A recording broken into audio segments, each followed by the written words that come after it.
et son associé frère Eric de tout ce qu'ils ont fait pour moi. La première des choses, ils m'ont accordé la chair pour que je puisse apporter la parole dans cette église. Merci pour tout ce qu'ils ont fait pour moi. Et aujourd'hui, je vais terminer. C'est moi qui va terminer. Je ne dois pas tout épuiser. Parce que la parole de Dieu, c'est une parole éternelle. Moi, je ne peux pas jamais épuiser cela. Je vais arrêter. Que Dieu vous bénisse richement. Et que Dieu soit loué pour de bonnes choses qu'il a fait en faveur de notre bien-aimé frère Eric. Quand il donnait le témoignage, moi-même j'étais étonné. Je ne savais pas ce qui s'est passé dans sa maison. Et que Dieu soit loué pour tout cela. C'est vrai. C'est vrai. Si ta femme est enceinte, là vraiment il faut serrer la ceinture. Ce sont des moments terribles de secousses dans une maison. Sauf ceux-là qui ont déjà traversé de cette situation peuvent comprendre ce que le frère Eric traversait dans cet état-là. Moi, je suis le premier. Et j'ai prié à Dieu. Non, Seigneur, maintenant ça suffit. Je n'ai pas besoin d'enfants. Et Dieu a exaucé ma prière. C'est vrai. La femme enceinte, toi le mari normal, pas le mari là qui ne sont pas normaux, le cœur ne sera pas tranquille. C'est vrai. Merci Jésus pour tout ce que tu as fait dans la maison de notre bien-aimé. Sans plus tarder, mettez-nous debout pour la parole de Dieu. Ouvrons nos Bibles dans le livre de Matthieu chapitre 22 et verset 14. Prions. Kweli Bwana Yesu, kweli Bwana Yesu, kweli Bwana Yesu ndiye oh kweli Bwana Yesu, oh kweli Bwana Yesu, kweli Bwana Yesu ndiye Mwokozi. Notre Dieu et notre Père, Mungu wetu na baba yetu, du fond de cœur, nous te disons merci. Merci pour de bonnes choses que tu as fait à notre égard. Merci à cause de Jésus-Christ. Merci pour le salut gratuit que tu nous as accordé en Jésus. Merci Seigneur, parce qu'il t'a plu encore de nous donner la vraie révélation de ta parole. Et merci Seigneur pour le souffle de vie que tu nous as accordé ce matin. Et merci encore Seigneur pour de bonnes choses que tu as fait dans la maison de notre bien-aimé frère Eric. Seigneur, nous te sommes infiniment reconnaissants. Si nous ne disons pas merci, Seigneur, c'est par manque de reconnaissance envers toi. Réellement, si nous voulons dire merci, on peut continuer à dire merci jusqu'à la fin du monde. Parce que tu es un Dieu merveilleux. Il y a de cela. Pendant ce temps, ils sont en brousse. Ils sont sur les devins, en train de chercher les enfants, en train de chercher dans la maternité, en train de chercher la guérison. Mais toi, tu nous as donné tout cela gratuitement. Seigneur, que ton nom soit béni. Maintenant, Seigneur, nous voici debout pour la parole de Dieu. Seigneur, accorde-nous juste pour l'édification de corps de Jésus. Seigneur Dieu, que je sois un instrument d'attaque. Merci Seigneur, car tu le feras. Nous te le demandons avec foi. Au nom de Jésus-Christ. Amen. Amen. Matthieu 22, verset 14. Nous lisons la parole de Dieu. Car il y a beaucoup d'appelés, mais peu d'élus. Que Dieu bénisse la lecture de sa parole. Amen. Depuis le vendredi, on était en train de voir un sujet intitulé le 10 vierges. Et là, nous avons dit la parabole des 10 vierges. Ça ne concerne pas les croyants qui sont morts. La parabole des 10 vierges, ça concerne le croyant vivant. Qui seront vivants lors de retour de Jésus-Christ. Alléluia. Amen. Et pour bien comprendre quand est-ce que cette parabole va s'accomplir, il faut d'abord comprendre Matthieu 24. Parce que tout ce que le Seigneur a dit à Matthieu 24 sont en train de s'accomplir sous nos yeux. Là, le Seigneur a parlé de la famine. Là, le Seigneur aussi a parlé d'Israël. Et il a dit, lorsque vous verrez cette chose-là s'accomplir, c'est celui que Jésus est proche à la porte. À la fin maintenant, il a dit, le royaume de Dieu est semblable à 10 vierges. Cela veut dire quoi? Cette parabole va s'accomplir dans notre temps. Va s'accomplir dans l'âge de Laodicée. Je ne dis pas c'est déjà accompli, non. Elle est en train de s'accomplir. Alléluia. Amen. Et j'ai dit, qui sont les 10 vierges? Et là, c'est là où il y a le problème. Pour comprendre qui sont les 10 vierges, la première des choses, c'est que vous devez comprendre, c'est comprendre le plan du salut. Alléluia. Amen. Amen. Amen. Beaucoup de prédicateurs, ils ont des problèmes à ce niveau-là, parce qu'ils ne font pas attention au plan du salut. Alléluia. Amen. Dans le plan du salut, les sauveurs c'est qui? Ou l'auteur du salut c'est qui? C'est Dieu lui-même. En dehors de Dieu, il n'y a point de sauveur. Même cette église ne doit pas vous sauver. Le message ne sauve pas. C'est vrai. Et vous, le prédicateur, il y a 3 choses que Dieu n'aime pas. Dieu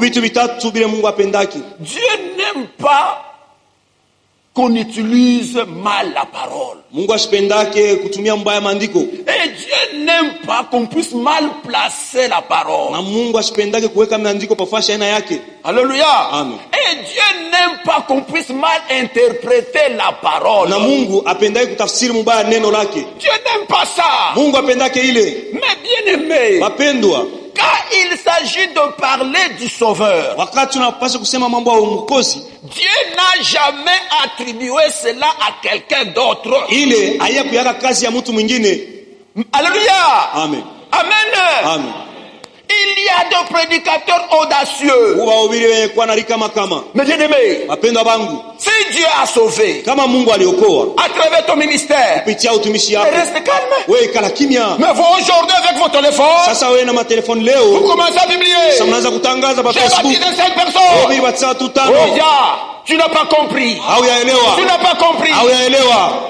À la fin, la Bible nous dit quoi? Kumwisha Biblia inasema nini? Si nous prêchons, kama tunahubiri, si nous prions pour les malades, kama tunaombea wagonjwa, à la fin, kumwisho nous devons dire, nous sommes des serviteurs inutiles, voués en enchère. Na tutashindwa. Mes frères techniciens, banduku yangu wa technicien, si je bien prêcher, kama mimi nahubiri mzuri, moi je n'aime pas de publication. Mimi sipendake mutangazo kwa Facebook, même si WhatsApp. Vous regardez sur mon téléphone, hata mkiangalia kwa telefoni yangu, moi je n'ai jamais publié. Si atangazaka kwa Facebook, la WhatsApp. Gloire, l'honneur heshima revient à Dieu. Ni ya Mungu peke yake. Nous prêchons. Sisi tunahubiri. Mais les sauveurs, lakini Mwokozi c'est Dieu lui-même. Ni Mungu peke yake. Branham ne sauve pas. Asiokoe. Frank, ndugu Frank, ne sauve pas. Asiokoe mtu. Le message, ujumbe, ne sauve pas. Ayokoe mtu.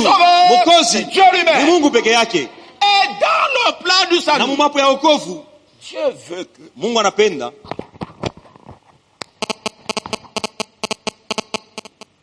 éteignez vos téléphones s'il vous plaît. Muzime masimu yenu. Dans le plan du salut, mumapo ya wokovu, Dieu veut que tout le monde, Mungu anapenda watu wote, tout le monde, bantu bote soit sauvé. Baokolewe.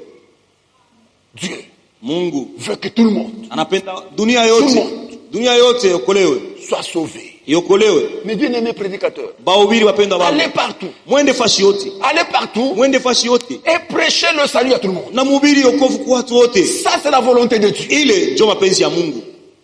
Si vous croisez un féticheur, kama mnakutana na mfumo mtu wa madawa, ne condamnez pas ce fétiche. Msihukumu, mseme vitu vibaya. D'abord présentez-lui ce que Dieu a fait pour kwanza lui. muoneshe kile Mungu alimfanyia. Alléluia. Amen. Allez partout. Mwende fashi yote. Mes frères, banduku, mes soeurs, badada, si tu croises un pécheur, kama unakutana na mtenda dhambi, dites-lui, umuonesha kusema, viens écouter la parole. Sikia neno. Frère Branham, il est allé plus loin. Ndugu Branham alienda mbali sana. Il a dit, alisema, même s'il s'agit de les corrompre, faites-le. Hata kama unapaswa mkata milomo kumpatia fedha njoo mais akuite, enfin qu'il vienne écouter la parole. ili akuwe tu kusikia neno. Alléluia. Amen. Pourquoi? Juu ya nini? Dieu veut que tout le monde soit sauvé. Mungu anapenda watu wote pa dunia waokolewe. Alléluia. Amen. Et Dieu, na Mungu, pour accomplir l'œuvre du salut, juu ya kutimiza ile kazi yao ya wokovu, pour accomplir le plan du salut, juu ya kutimiza ile mambo ya wokovu, Dieu, Mungu, il a changé de forme. alibadilisha hali ya umbo. Quand Dieu a changé de Wakati Mungu forme, alibadilisha umbo, c'est ce qu'on appelle dans la Bible le mystère de Dieu. ile ndio wanaita mu Biblia siri ya Mungu. Le mystère de Dieu c'est quoi? Siri ya Mungu ni nini? C'est ce que Dieu Elohim, Ni kile Mungu Elohim, le Dieu tout-puissant, ule Mungu wa uwezo wote, le Dieu invisible, ule Mungu asionekanake, le Dieu parole, ule Mungu neno, le Jéhovah, ule Yehova, il est devenu un homme. anajifanya kuwa mtu. C'est ça le mystère de Dieu caché. Ile ndio siri ya Mungu yenye kufichwa. Mungu Il est devenu un homme. anajifanya kuwa mtu. Le salut, Okovu c'est un homme. ni mtu. Un jour à Mampala, Siku moja Mampala, un prédicateur est venu. mhubiri mwaruku Il yako m'a demandé, aliniuliza, quand vous disiez le salut c'est un homme, vous n'avez pas bien expliqué. wakati ulisema okovu ni mtu, akufasirie mzuri. Alors tu veux quoi? Sasa unataka nini? On explique quoi? Tufasirie nini? Le salut c'est le message? Sasa okovu ni ujumbe? Non! Hapana. Le salut c'est un homme. Okovu ni mtu Mais moja. regardez, Wapenda wangu muone, lors des consécrations de Jésus-Christ, wakati wanazomtolea Yesu Kristu, Siméon, Simeoni il a pris le bébé Jésus alichukua mtoto mchanga Yesu dans sa main. mikono yake. Amen. Alléluia. Amen. Regardez sa prière. Wakati anaweza kuomba, Quand il a pris le bébé, wakati alichukua mtoto Yesu, il n'a pas pris le message. asikubebe ujumbe. Il a dit, Alisema, Père, Baba, je te loue. Minakusifu. Alléluia. Amen. Lorsqu'on va consacrer le bébé de frère Eric, nous allons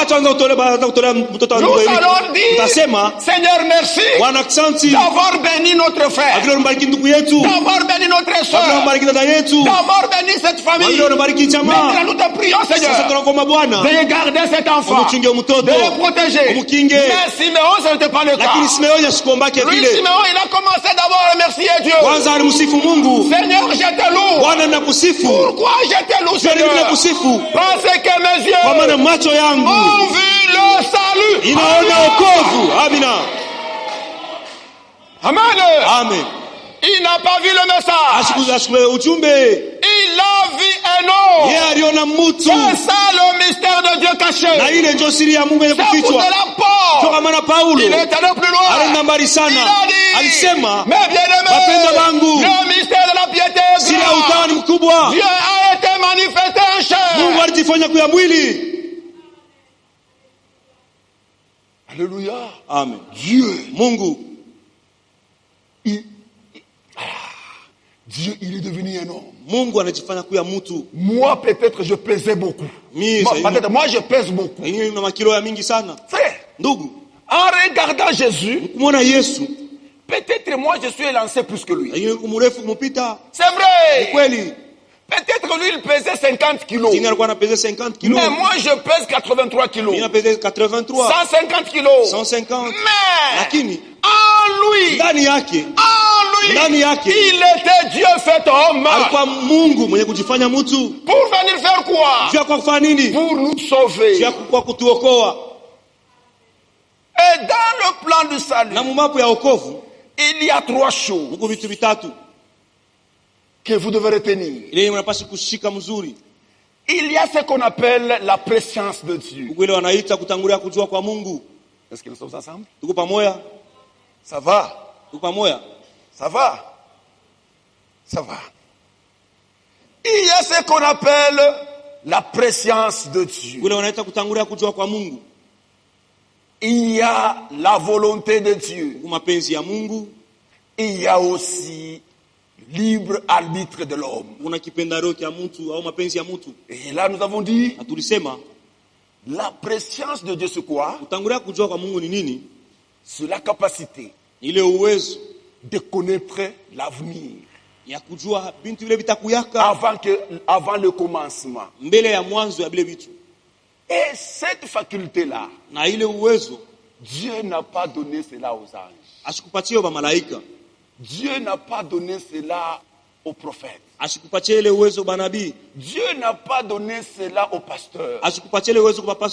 Dieu n'a pas donné cela aux prédicateurs. Même Satan, il est incapable de connaître l'avenir. Cette capacité-là, ça appartient uniquement à Dieu lui-même. Et dans la préscience, qu'est-ce que Dieu a vu? Dieu a vu l'histoire de tous les hommes. Dieu a vu ton histoire. Dieu a vu mon histoire. Alléluia. Amen. Il a vu l'histoire de tout le monde. Et Dieu, il savait que frère Ernest sera prédicateur. Frère Eric sera prédicateur. Edingo sera caché. Alléluia. Moarabu sera féticheur. Excusez-moi, il ne faut pas citer les genoux des gens. Alléluia. Et que Dieu me pardonne. Alléluia. Il savait l'histoire de tout le monde. Il savait que telle actrice sera pute. Il savait. Mais la préscience, ce n'est pas la volonté de Dieu. Il connaissait tout simplement. Il savait que tel sera prédicateur. Tel sera tel. Frère, je vous donne un exemple. Moi, je fus un joueur. C'est vrai. Une année après l'affiliation, moi je jouais dans l'état avec Atari, Bonso, et je jouais avec ça. Je jouais avec tout le monde là. Une année après, mwaka mmoja kisha, ananitosha. Et j'ai été exclu. Mais quand je vois les autres, ils progressent. Mais moi, quand je prends la Bible, je comprends mieux plus que le football. Pourquoi? Dans la présence de Dieu, moi Dieu ne m'a pas vu joueur. Moi Dieu m'avait vu prédicateur. Alléluia. Amen. Et la présence, ce n'est pas la volonté de Dieu. Mais bien aimé, dans la présence de Dieu, qu'est-ce que Dieu avait vu? Dieu a vu la chute de l'homme. Et quand Dieu a vu la chute de l'homme, Dieu, il a préparé aussi le plan du salut. Le plan du salut a été préparé depuis l'éternité. Et là, Dieu, il a vu comment le gens se comportaient devant le plan du salut. Le plan du salut, c'est la volonté de Dieu. Dans le plan du salut, Dieu n'aime pas la mort d'un pécheur. Si tu meurs d'un pécheur, ça ne fait pas la volonté de Dieu. Dans la volonté de Dieu, Dieu veut que tout le monde soit sauvé. Ça, c'est la volonté de Dieu parfaite. Dieu veut que tout le monde soit sauvé. C'est vrai. Le salut, c'est la volonté de Dieu. La repentance, c'est la volonté de Dieu. Alléluia. Et notre Dieu, il n'est pas un Dieu dictateur. Il ne fait pas des choses par contrainte. Au sein de ce message, surtout nos enfants, beaucoup de nos enfants ne sont pas de croyants. Beaucoup de nos enfants sont des hypocrites.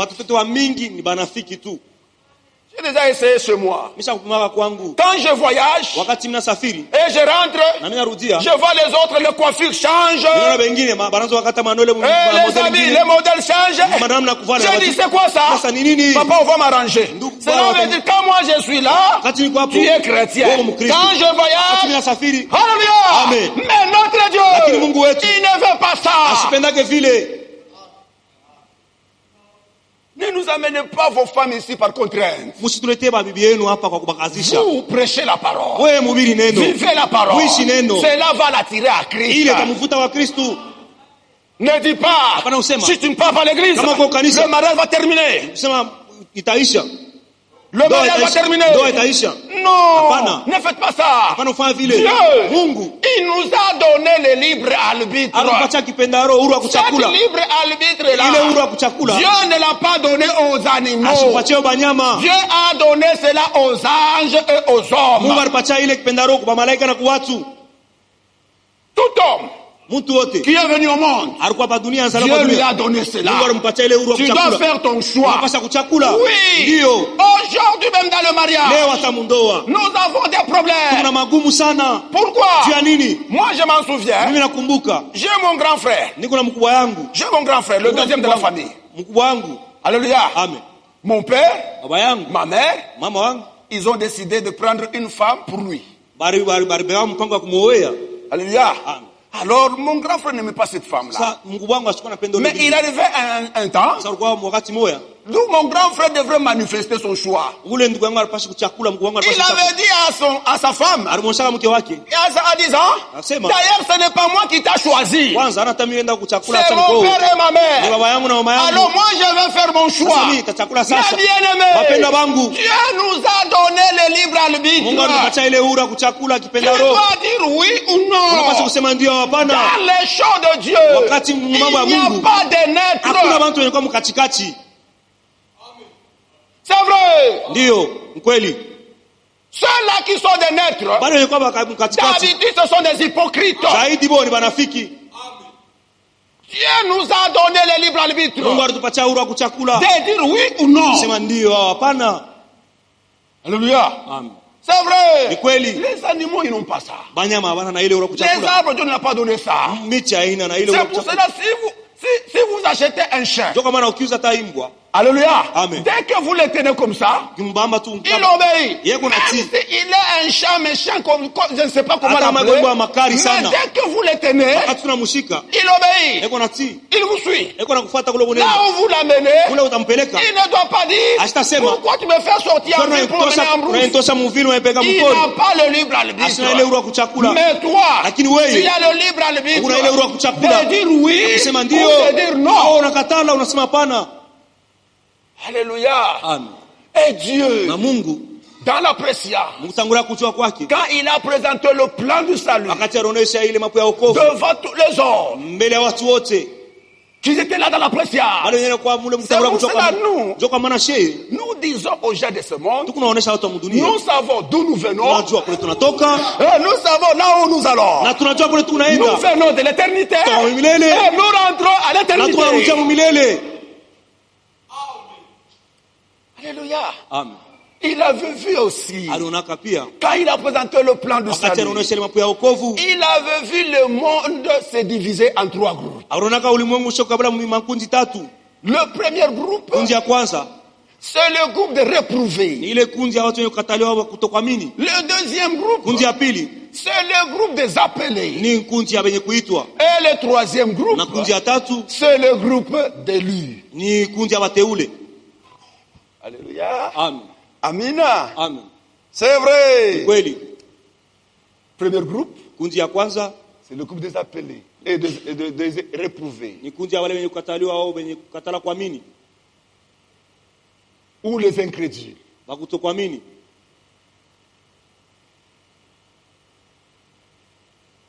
Alléluia. Amen. Et deuxième groupe, c'est le groupe des appelés.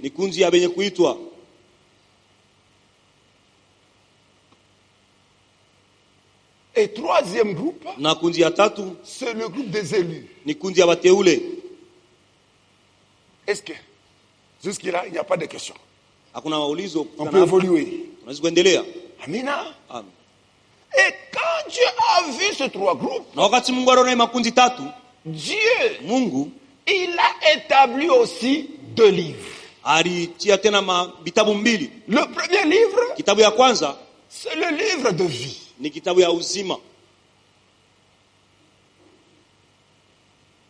Livre de vie. Et le deuxième livre, c'est le livre de vie et de l'agneau. Alléluia.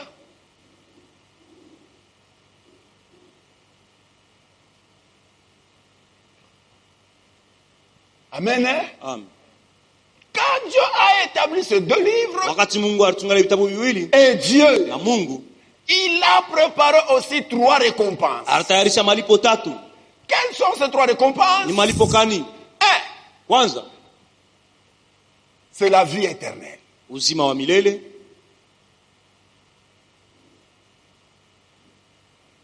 Et 2, c'est l'enlèvement.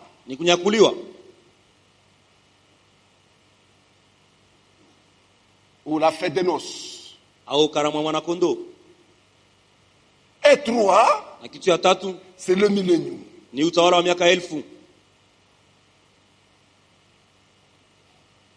Amina. Amen. Amen. Amen. Amen. On peut évoluer? Chorale, ça va?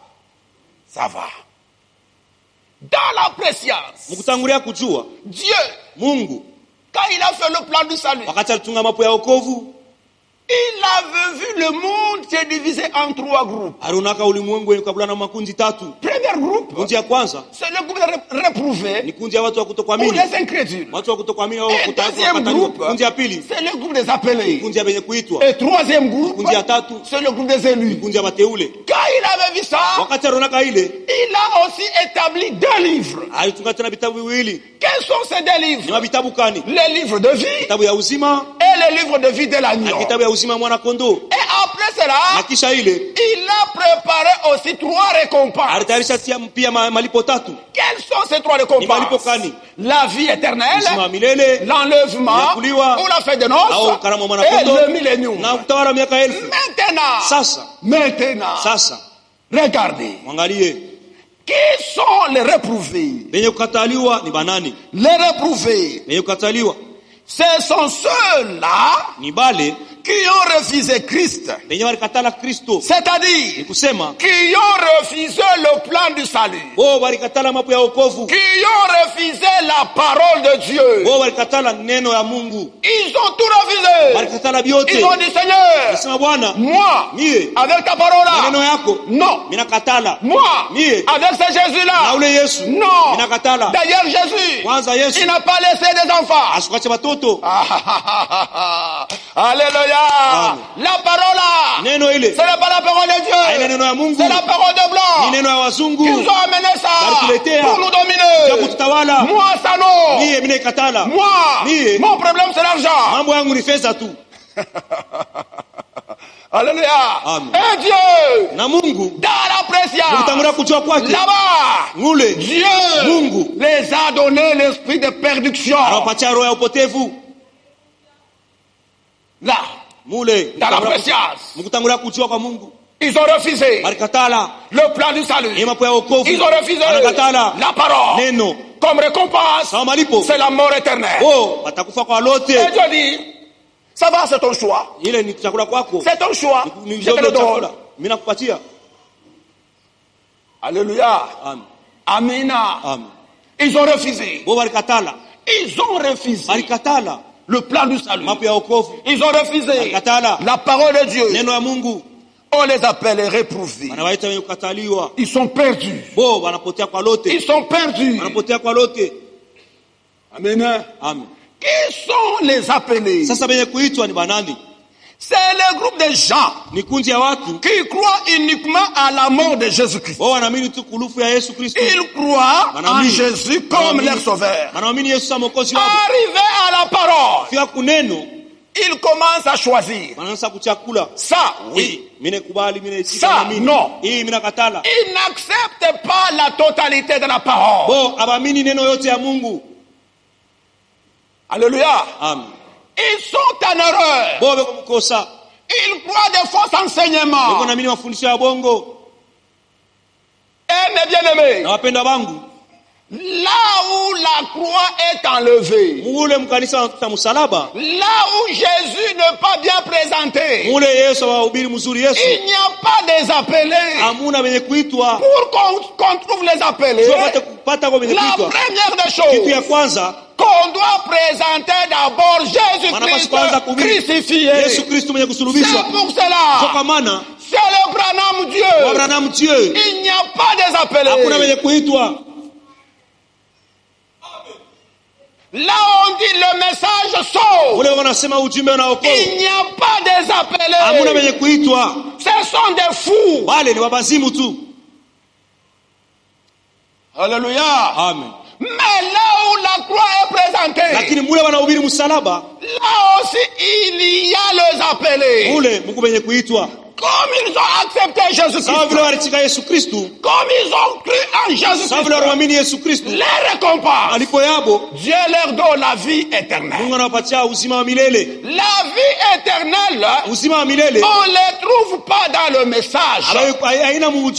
Mais bien aimés, nous croyons le message tout en étant avec la vie éternelle.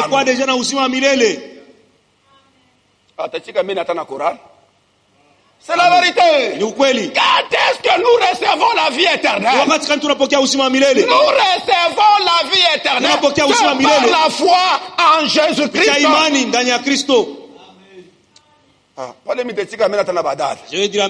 C'est la vérité.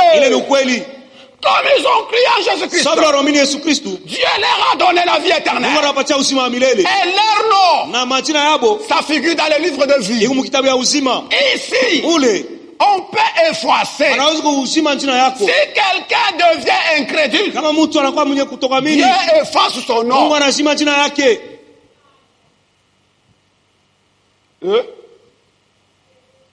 C'est la vérité. Oh frère, moi je suis baptisé. Mais ton nom est ici dans le livre de vie. Si tu deviens incrédule, Dieu peut t'effacer là-bas. On t'efface là-bas. Alléluia. Amen. C'est le groupe de gens qui acceptent uniquement la parole. Pardon, qui acceptent Jésus-Christ. Mais arrivé à la parole, ils n'acceptent pas la totalité de la parole. Non. Non. Élie viendra. Oh non. Élie, il est déjà venu. C'est Jean-Baptiste. Non. Élie viendra avant les jours redoutables. Oh non. Frère. Les prophètes sont arrêtés à Jésus-Christ.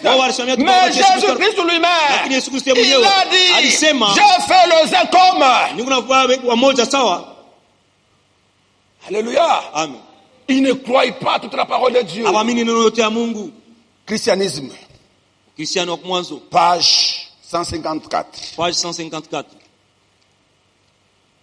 Le temps file comme de l'eau.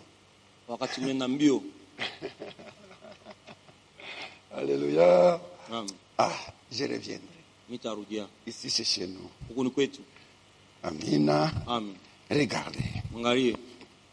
Christianisme. Page 154. Page 154. Moi, j'ai déjà noté des paragraphes ici. C'est paragraphe 2A. Ah non, 2B. 2B. Regardez. Nous lisons.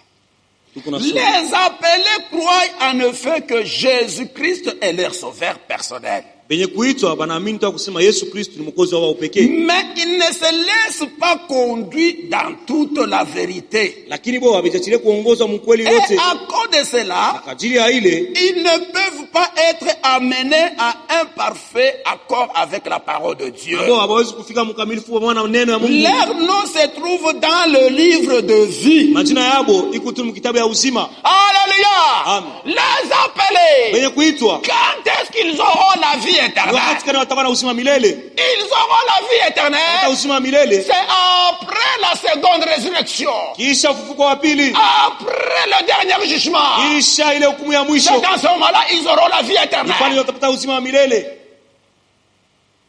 Amina. Amen. Mes bien-aimés, c'est vrai. Qui sont les élus? Alléluia. Amen. Les élus, c'est le groupe de gens. Ils ont cru en Jésus-Christ. Ils ont accepté l'œuvre accomplie à Golgotha. Ils ont cru que le salut est en Christ. Ils croient pour être sauvés. Il faut d'abord Jésus-Christ. Il faut la prédication de la croix. Et aussi, comme ils ont accepté Jésus-Christ, Dieu les a donné la vie éternelle. Alléluia. Amen. Les élus, et aussi, ils ont la vie éternelle. C'est vrai. Pourquoi? Ils ont accepté Jésus-Christ. 1 Jean. 1 Jean. Chapitre 5. 1 Jean 5, verset 9.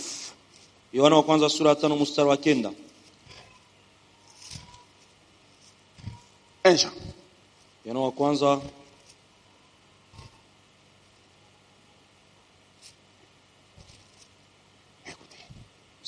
Verset 9. Regardez. Si nous recevons le témoignage des hommes, le témoignage de Dieu est plus grand. Car le témoignage de Dieu consiste en ce qu'il a rendu témoignage à son Fils. C'est lui qui croit au Fils de Dieu a ce témoignage en lui. C'est lui qui ne croit pas Dieu le fait menteur. Puisqu'il ne croit pas au témoignage que Dieu a rendu à son fils. Et voici ce témoignage. C'est que Dieu nous a donné la vie éternelle. Et que cette vie est dans le message. Non. Cette vie est dans Branham. Non. Cette vie-là est dans l'église de Kanyaka. Non. Cette vie-là est en Jésus-Christ. Regardez. C'est vrai. C'est lui qui a le Fils. Verset 12. C'est lui qui a le Fils a la vie. Celui qui n'a pas le Fils de Dieu n'a pas la vie. Je vous écris ces choses afin que vous sachiez que vous avez la vie. La vie éternelle. Vous qui croyez au message. Non.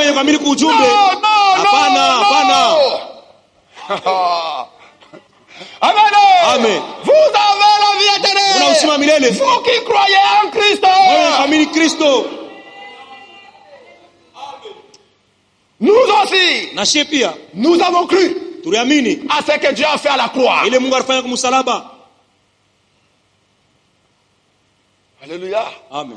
C'est vrai. À la loi et au témoignage.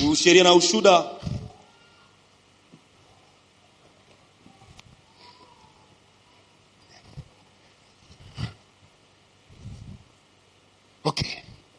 La prédication de Frère Franck, donnée à Bruxelles, samedi 9 avril 1988. Nous lisons.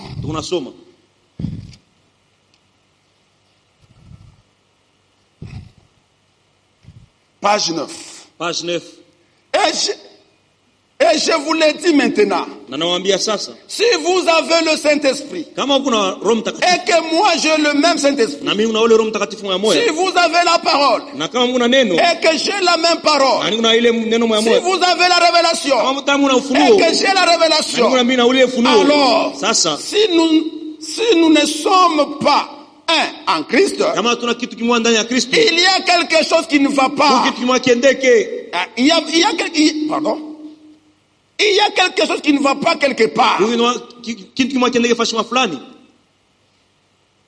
y a quelque chose qui cloche quelque part. Il n'y a qu'un seul corps, une seule tête, un seul esprit, une seule parole de Dieu, un seul message de l'heure. Comme je l'ai dit auparavant, il n'y a pas plusieurs directions différentes, pas d'interprétations différentes, mais un seul esprit, un seul corps, par un seul esprit. Nous tous avons été baptisés pour former un seul corps. Aujourd'hui, certains disent, si vous croyez le message, vous croyez le message, vos péchés sont pardonnés. Vous êtes un enfant de Dieu. Vous avez déjà reçu le Saint-Esprit. Non et non. C'est quelque peu différent de cela. Le salut de nos âmes a eu lieu à la croix du Calvaire. Alléluia. Amen. Non, tu peux dire que frère Josué c'est frère Franck. Non. Frère Branham, je te pose la question. Le salut est où? Réponds-nous.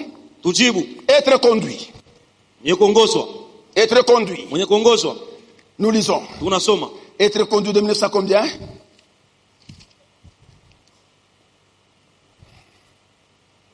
Être conduit de 1965. 31 octobre 1965. Nous lisons. Regardez. Alléluia. Amen. Amen. Amen. Branham n'a jamais changé. Le salut. Branham n'a jamais changé cela. Ça c'est Branham. Regardez. Paragraphe 56. Vous devez faire face à une chose. La vie éternelle. Et ça, il n'y a qu'une seule personne qui peut vous la donner. Maman ne peut pas vous la donner. Papa ne peut pas vous la donner. Amen. Alléluia. Amen. C'est vrai. Oh, oh, je suis ton Dieu terrestre. Il n'y a qu'un seul Dieu. Ça, c'est lui qui nous donne la vie. Papa ne peut pas vous la donner. Votre pasteur ne peut pas vous la donner. Votre conducteur. Frère Cédric, tu ne peux pas jamais donner la vie.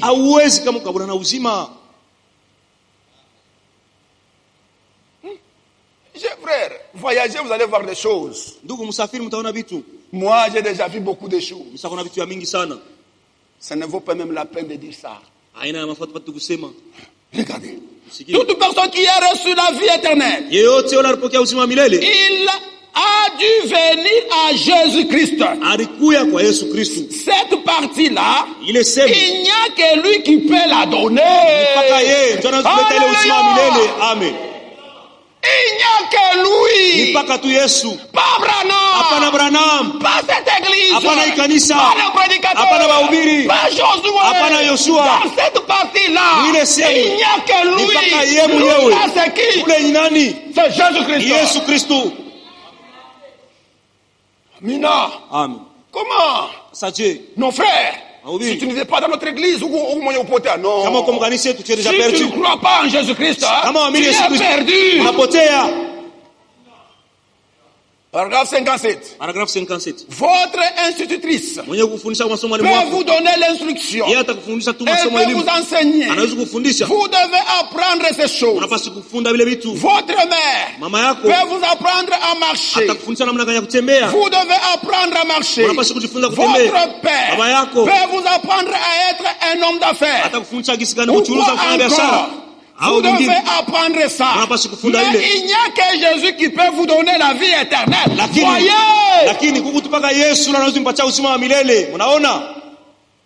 Alléluia. Amen. Vous voyez. Il a dit le message. Il a dit Branham. Alléluia. Amen. Il a dit il n'y a que Jésus-Christ. Dans cette église, si vous ôtez la croix, frère, il n'y aura pas la vie. Paragraphe 58. Votre prêtre, votre conducteur, ainsi de suite, peut vous enseigner votre religion. Vous pouvez apprendre le message que nous essayons d'enseigner. Mais encore là, n'est pas ça qui va vous donner la vie éternelle. Il faut que vous acceptiez la personne de Jésus-Christ. Ça c'est Branham. C'est pourquoi vous changez. Venez changer. Venez changer. Oh frère Josué. Tu n'as pas dit à prêcher. Tu n'as pas lu les prophètes. Prêchez bien. C'est être capable de montrer cela dans la Bible. C'est ça, prêchez bien. Branham mais si tu n'es pas capable de le montrer dans l'écriture, tu n'as pas bien prêché. Alléluia. Amen. C'est vrai. Comme ils ont cru. Les élus. Ils ont accepté. La croix. Dieu l'a donné la vie. Ils ne sont pas limités par là. Ils ne sont pas limités par là. Ils ont accepté aussi toute la parole de Dieu, la parole prophétique, la parole doctrinale, la parole évangélique. Ils ont accepté tout. Comme ils ont accepté cela, Dieu a écrit leur nom dans le livre de vie de l'agneau. Et Dieu leur a donné le baptême du Saint-Esprit. Comme Dieu les a donné le baptême du Saint-Esprit, ils vont aussi participer à l'enlèvement. Après l'enlèvement, Dieu leur a donné le millénium. 3 sur 3. Cela veut dire nous. nous irons à la fête de noces. Nous allons jubiler. Nous allons danser. Nous allons manger. Nous allons participer à la vie éternelle. Dans les milléniums, nous serons là-bas. C'est ça notre récompense. Pourquoi? Nous avons accepté Jésus-Christ. Nous avons cru l'œuvre accomplie à Golgotha. Et nous avons accepté toute la parole. Et Dieu nous a baptisés du Saint-Esprit. Le baptême du Saint-Esprit, ce n'est pas la vie éternelle. Le baptême du Saint-Esprit est différent de la vie éternelle. La vie éternelle, nous recevons cela, c'est par la foi. Mais le baptême du Saint-Esprit, tu dois obéir à toute la parole de Dieu.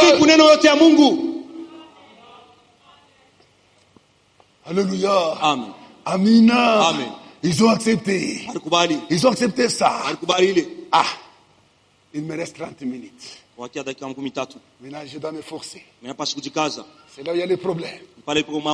Amina. Amen. Je vais terminer. Maintenant, regardez. Qui sont les vierges folles? Ou qui sont les vierges sages? Alléluia. Amen. Les vierges sages et les vierges folles sont les croyants que Jésus-Christ trouvera vivant quand il reviendra pour prendre l'église. Cela ne concerne pas les morts. Alléluia. Amen. Amina. Amen. Cela ne concerne pas les morts. Cela concerne le vivant, le croyant vivant. Qui sont les vierges sages? Amina. Amen. Frère, j'espère que vous tous vous êtes là quand même patiemment là-bas d'attendre. Qui sont les vierges sages? Ce n'est pas des choses compliquées. Qui sont les vierges sages? C'est le groupe des élus. Quand Jésus-Christ reviendra, il va les trouver vivants. Et ils iront dans l'enlèvement sans subir la mort. Aujourd'hui, si tu meurs, tu n'es pas vierge sage ni vierge folle. Soit tu es un incrédule, soit tu es un appelé, soit tu es un élu. Branham, il n'est pas vierge sage. Abraham, il n'est pas vierge sage. Abraham, ce sont les élus. Nos frères qui nous ont précédés, le frère Moussou, le frère Kabia, ce ne sont pas les vierges sages. Ce sont les élus. Les élus là, que Jésus-Christ trouvera vivant. Quand il reviendra prendre l'église, ce sont ceux-là qu'on les appelle les vierges sages. Ils vont partir dans l'enlèvement sans subir la mort. Et frère Eric, tu sais m'amène à Tachibade. Ndugu Eric, disons amen même deux. Vous êtes fâché contre moi. Frère, c'est la vérité. C'est la vérité. Ukweli. Les élus du temps de la fin. Les élus là qui ne doivent pas subir la mort. Et Jésus-Christ le prendra comme ça. Retenez ceci. Avant cela, d'abord, nous, peut-être moi je serai vraiment un élu. Je vais mourir peut-être demain, après-demain, je ne sais pas. Mais il y a des frères là qui se disent que non, moi j'irai dans l'enlèvement, la mort non. Ah non, même ceux-là qui nous ont précédés. Nous n'irons pas sans eux. D'abord, ils vont ressusciter. Ceux-là qui seront vivants, les élus, vont subir la transmutation. Leur corps portera l'incorruptible. Et dans un clin d'œil, nous tous, nous n'irons pas dans l'enlèvement sans Abraham. Nous n'irons pas dans l'enlèvement sans Pierre. Nous n'irons pas dans l'enlèvement sans notre frère Kapia. Nous n'irons pas dans l'enlèvement sans notre frère Chikumwambila. D'abord, nous le verrons premièrement. Quand nous allons le voir, nous allons comprendre. Le moment est venu nous allons changer le corps. Et nous allons monter ensemble. C'est vrai. Ce sont les élus du temps de la fin que Jésus trouvera vivant. Qui sont le vierge fort? Je n'ai pas encore terminé. Il y a beaucoup à dire là-dessus. Alors, je récapitule cela. Qui sont les vierges sages? Ce sont les élus que Jésus-Christ trouvera vivant. Et ils vont participer dans l'enlèvement. Ils ne vont pas subir la mort. Ils vont transmettre leur corps. Et ils vont partir sans subir la mort. Mais les autres élus vont mourir. Mais eux, ils ne mourront pas. Ils ne mourront pas. Ils vont toujours changer leur corps. On les appelle les vierges sages. Ça va? Ça va? Ça va? C'est vrai. Qui sont les vierges folles? Qui sont les vierges folles? Les vierges folles, c'est le groupe des appelés qui seront vivants quand Jésus-Christ viendra. Mais ils vont rater l'enlèvement. Mais les appelés là d'aujourd'hui, ils sont différents des appelés du temps de la fin. Si tu meurs aujourd'hui, la mort naturelle, par malaria, par accident, par corona, toi tu es un appelé. Tu auras la vie éternelle à la fin. Mais les appelés là, qui vont rater l'enlèvement, il ne doit pas mourir la mort naturelle. Satan va les tuer. Ils vont mourir la mort de martyr. Comme ils vont mourir la mort de martyr, les récompenses, Dieu les donne aussi de participer dans les milléniums.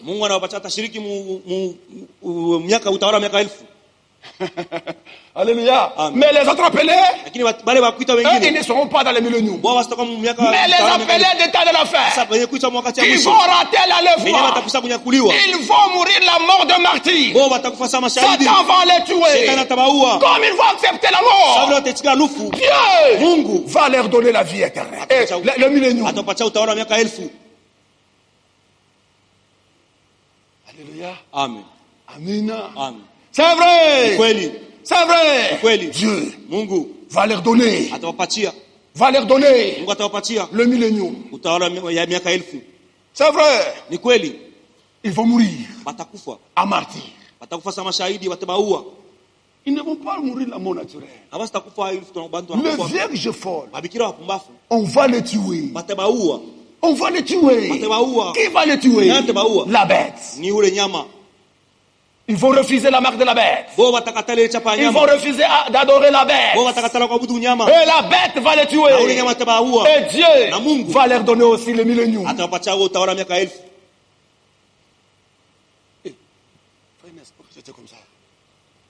C'est vrai. C'est vrai. Mes bien-aimés, c'est la vérité. Mes bien-aimés, il y a des choses que vous devez retenir. Pour être appelé vierge, d'abord tu dois être vierge. Les 10 là, les 10, ils étaient d'abord tous vierges.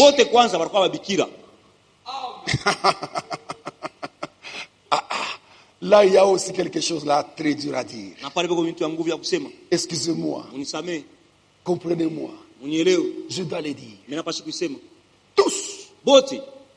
Ils étaient vierges. Personne n'a pas perdu sa virginité.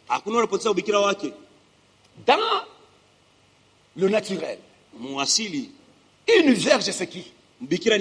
C'est celui qui n'a pas connu d'homme. C'est ça, non? C'est ça. C'est ça. Celui qui n'a pas connu d'homme. Cela veut dire qu'il est vierge. Même une fille d'un pute. Dieu l'a donné ça. On ne devient pas vierge, mais on est vierge. C'est quelque chose que Dieu a donné à tout le monde, à toutes les femmes. Je reprends. À toutes les filles. Dieu l'a donné ça. Que tu sois une fille la boiteuse, Dieu t'a donné la virginité. Que tu sois aveugle, Dieu t'a donné la virginité. La virginité, c'est quelqu'un qui n'a pas connu d'homme. Mais bien aimé, dans le spirituel, qui sont les vierges? C'est tous les croyants qui est éloignés des fausses enseignements, qui sont éloignés des fausses doctrines. Mais bien aimé, est-ce que, mes bien-aimés, dans les fausses doctrines, il y a des vierges? Je ne donne pas la réponse. Donnez-vous la réponse. Alléluia. Amen. Qui est le vierge spirituel? C'est celui qui n'accepte pas des faux enseignements. C'est celui qui ne croit pas des fausses doctrines. C'est celui qui s'est éloigné de tout cela. C'est celui qui a accepté Jésus-Christ.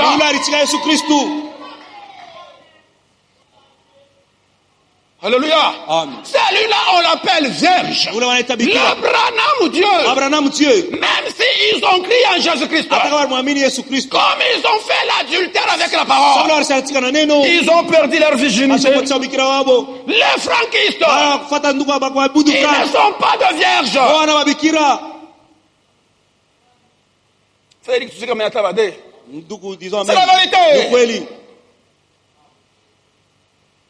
Tout celui qui croit que les tonnerres sont révélés, il n'est pas vierge, il est déjà déviergé.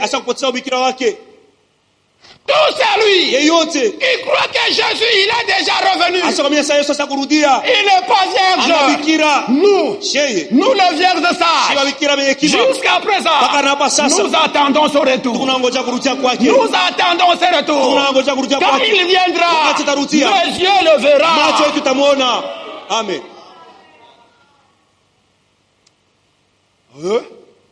Amina. Amen.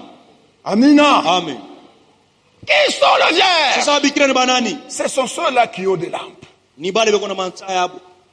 Le vierge fort, eux aussi ils avaient la lampe. Le vierge sage, ils avaient aussi des lampes. Mais frère Franck, il est allé plus loin. Il est allé plus loin. La lampe c'est quoi? Alléluia. Amen. Cela veut dire quoi? La lampe c'est la parole de Dieu. La lampe, c'est la parole de Dieu.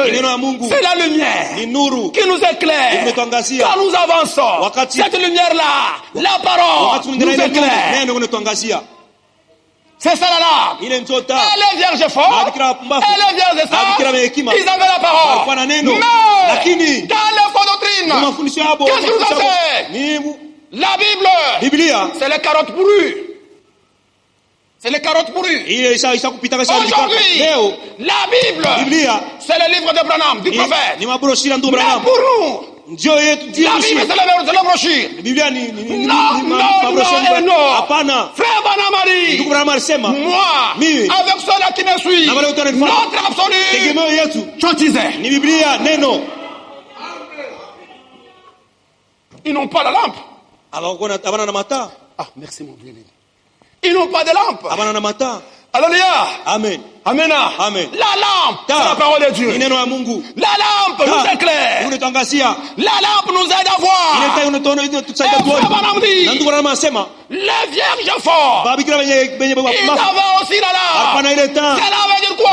Et aussi, ils ont expérimenté l'appel à sortir. Mais ils ne s'est pas préparé. Alléluia. Amen. Amina. Amen. Ils avaient la lampe. Lisons cela. Lisons cela. C'est bien. Oh, où est-ce que j'ai mis ça? Ok. Amina. Amen. C'est vrai. Ils avaient tous la lampe. Tous ils étaient vierges. Et nous aussi. Nous avons une autre virginité où? C'est pas la nouvelle naissance. Quand est-ce que nous sommes nés de nouveau? C'est lorsque nous croyons en Jésus-Christ. Et nous sommes devenus vierges. Alléluia. Amen. Nous sommes devenus vierges. Et cette virginité-là, nous allons l'amener jusqu'au retour de notre Seigneur. Parce qu'une femme, elle est censée d'amener sa virginité dans le mariage. Et nous allons amener notre virginité à notre Seigneur Jésus-Christ. Pas à notre pasteur. À notre Seigneur Jésus-Christ. Alléluia. Mais ils ont perdu la virginité. Vous amenez ça où? Papa Baruti. Oh, Papa Baruti. Dans l'église. Des élus. Un seul homme. Un seul nom. Va dominer. C'est le nom de Jésus-Christ. Papa Musungu. Oh, Papa Musungu. Hapana. Tunakatala. C'est vrai. Ni kweli. Là où un homme est dominé, pale mtu anatawala, Dieu n'est pas là. Mungu ashina hapo. Lettre circulaire. Barua kuzunguka. Décembre 2015. Décembre 2015. Frère Franck dit. Ndugu Franck anasema. Ils avaient de l'âme. Mata. Cela veut dire quoi? Et aussi, pia, ils ont expérimenté l'appel à sortir. Ils ont expérimenté ça. Mais ils ne se sont pas préparés. Page 15. Page 15. Nous lisons. C'est bien. Page 15. Page 15. C'est là où nous sommes? Ok. Nous lisons. Les sages.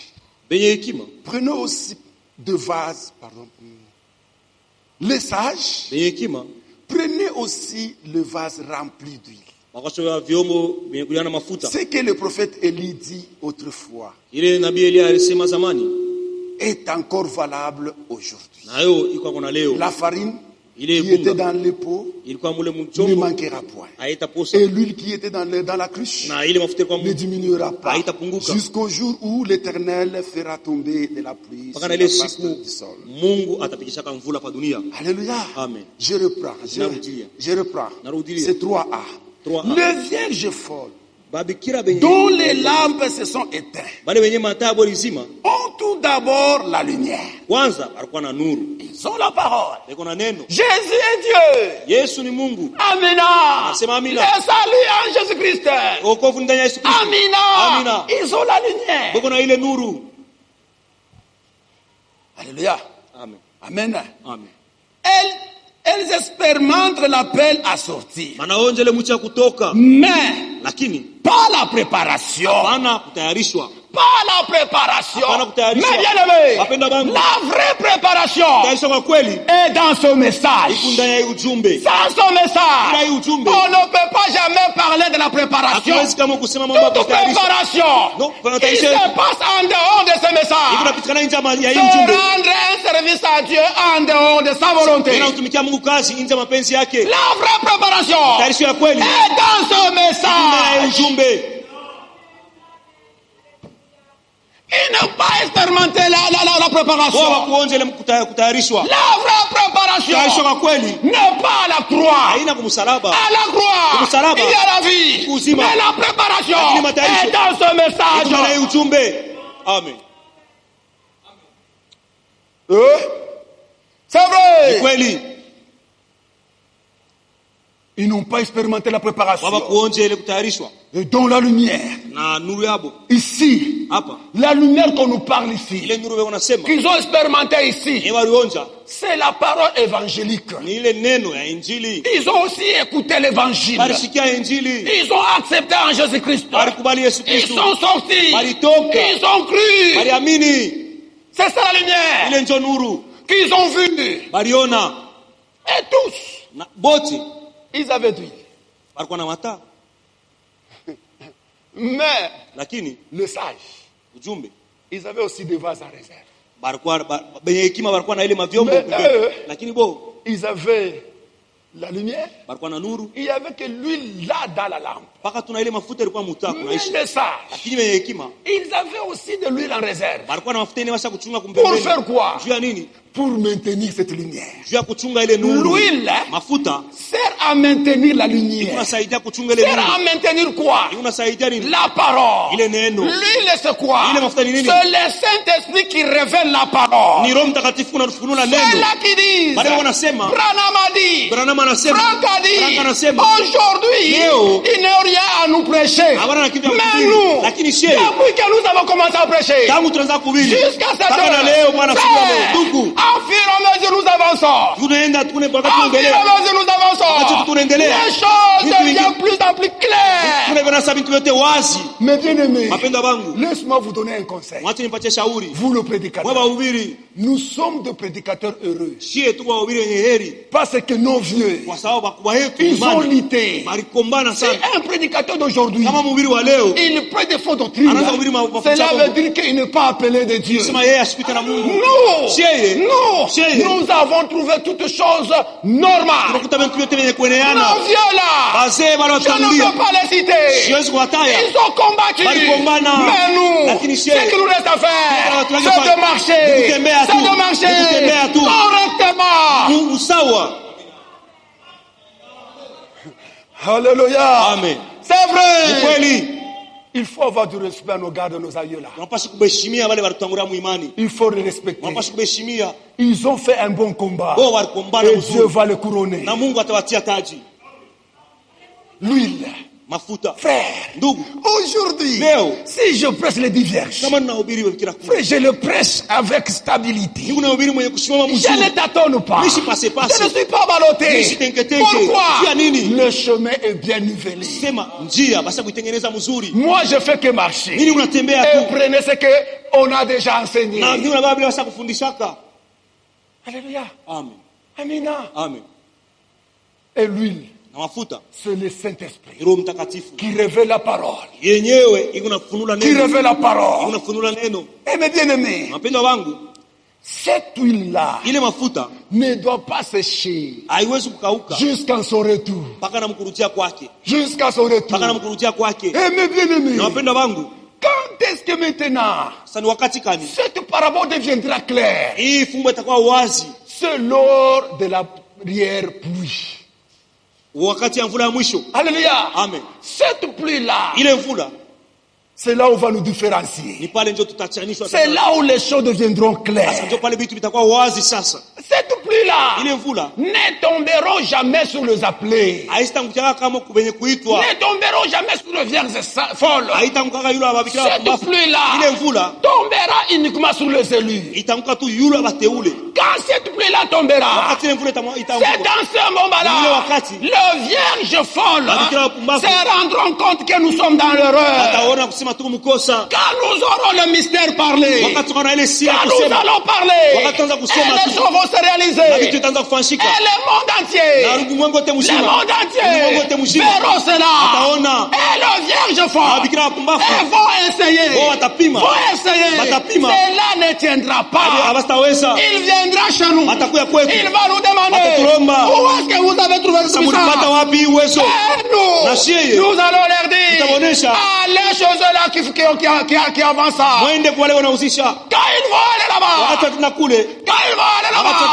notre Seigneur revient et nous entrons avec lui et la porte fut fermée.